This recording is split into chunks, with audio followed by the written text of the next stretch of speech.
What's up, everybody? Today we're here in Boston and we're going to be shooting with Fujicolor C200. I originally found this 35mm film stock when I was in Japan, shooting with my dad on a trip, and at the time I didn't realize that it was such a cheap, inexpensive film stock that a lot of people were using. I thought that I found something special that I had never seen before, but when I came back I found it on Adorama and Amazon. I had just never thought to look for it before, to be honest. So when I came back, I saw how cheap it was, and I've actually started using it more as kind of a test film because it's cheaper than SX400, but Superior 400. But I think that it's not as good quality in terms of color tones and things like that. But some of the reviews that I read online said that this film stock is really good for skin renditions, especially for portraits. So today we're going to go ahead to the Harbor Walk and take a few portraits and see what we can get. Something I didn't mention before is that we're going to be shooting with the Nikon FE2. This is my go-to 35mm camera for portraits, just because I'm not a huge fan of rangefinders. I tried Leica and I just wasn't big on it. I started with DSLRs, so SLRs have always just been more just easier in my head mentally. So we're gonna be shooting with the Nikon FE2, so let's just go ahead and load up.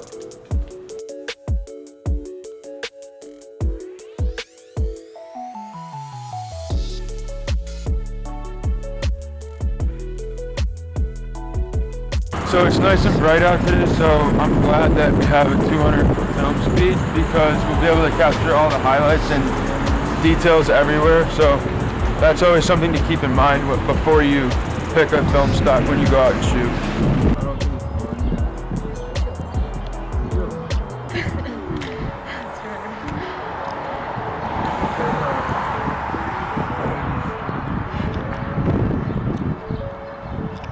Yeah, look up, look up. Let's go.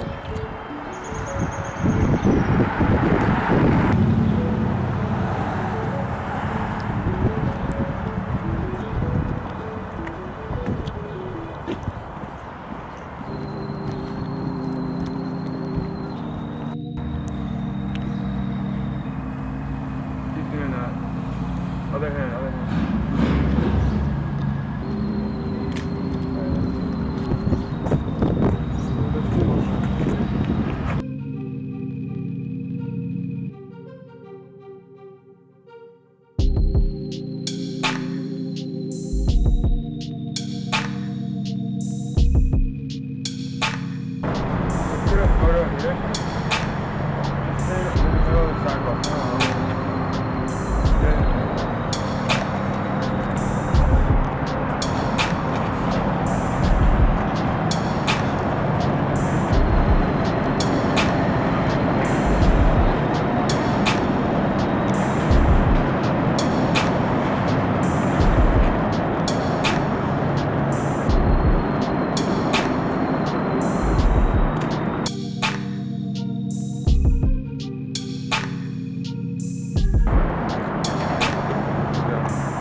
that way, but down.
Get it though. That's too funny. I took it though. We'll see what it looks like.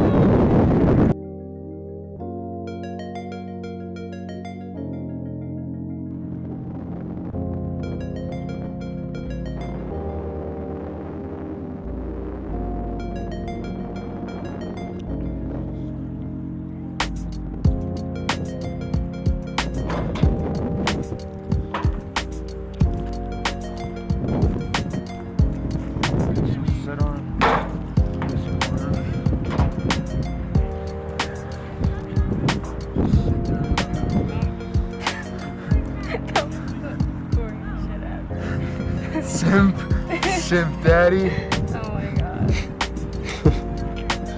I don't know if I like this spot now that I'm here, but we'll try it out.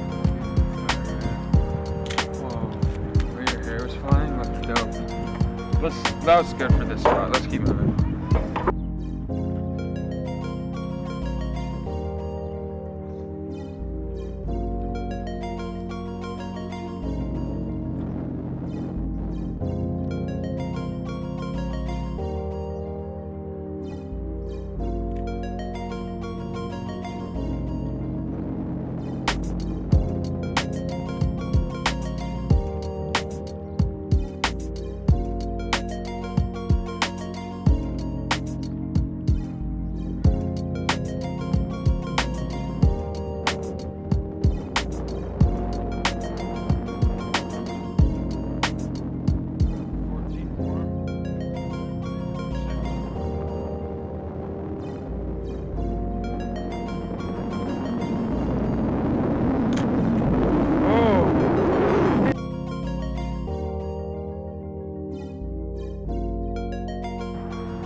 Act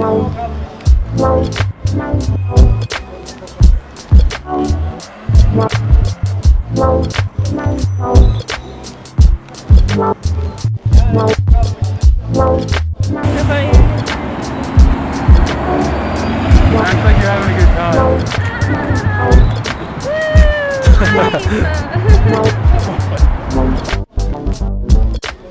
I just finished up with my roll of Fujicolor C200, and we're gonna go inside and develop and scan it, and then I'll meet back up with you to look at the scans. In the lab after the shoot yesterday, and I just finished up scanning with the Epson Scan 2 software that I made a video before about, that you can see in the link below. But so far I really like the negatives and everything looked good. I will say there were a bit of color differences that I wasn't really expecting, but so for that regard, I do think that Superior Extra is probably a bit better. But in terms of the cost, I do think that C200 is still definitely worth it, and it shouldn't steer you away from trying it or anything like that. You can see on the negatives or on the photos that everything looks good. There was a lot of detail. The exposure latitude is really great, and I just think overall it is still a really good film, especially for the price. So you should definitely check it out. On the screen now, I'll put some of the photos up from my trip to Japan as well that I had mentioned before. I kind of went all over Tokyo, a bit of Kyoto, and I think there might be a few photos from Hiroshima as well, but there's just a ton of really good perspectives there that I just wish that we had in America, and I think it was a really great trip. I really enjoyed the film that I was shooting with as well. So overall, I really would recommend shooting with Fujicolor C200, especially at the price point. Just go ahead and get a 10-pack and use it as a test film if you really want to try it out. So hope you guys enjoyed the video. If you have any questions, feel free to leave a comment below. Also, let me know what film stocks you want me to review in the future, and I'll go ahead and check them out. Also, be sure to follow me on Instagram at Matt_Maloney, and I'll go ahead and check out your account as well. Thanks. Have a good one.